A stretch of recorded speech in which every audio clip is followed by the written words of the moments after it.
देखो कुछ नहीं हुआ, हम दोनों ठीक हैं, समझ आई? अगर तुम्हें ब्रेन हैमरेज हो जाता, अगर वो शीशा तुम्हारे दिल को चीर देता, तुम अपना हाथ इस्तेमाल न कर तुम्हें पाते भी तो फिर? कुछ हो सकता था, लेकिन नहीं हुआ। सुन, रिलैक्स रहो, ओके?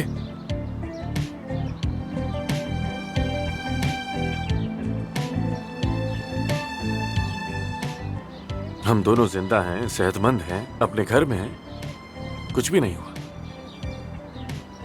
ठीक है, चलो खुद को इल्जाम देना बंद करो, समझ आई? ये सब मेरी वजह से हुआ। मेरी वजह से हम माफिया के चक्कर में पड़ गए, सड़कों पे मारे मारे फिरे। आमिर, मैं वाकई माफी चाहती हूँ तुमसे। I am really sorry. हाँ बिल्कुल, तुमने लाइफ में मुझे वो कुछ दिखा दिया जो मैंने कभी नहीं देखा था, सच कह रहा हूँ। लेकिन मेरी जिंदगी भी बहुत सादा और बेरंग थी। सादगी अच्छी चीज है, वाकई अच्छी चीज है। छोड़ो, मेरे बारे में मत सोचो।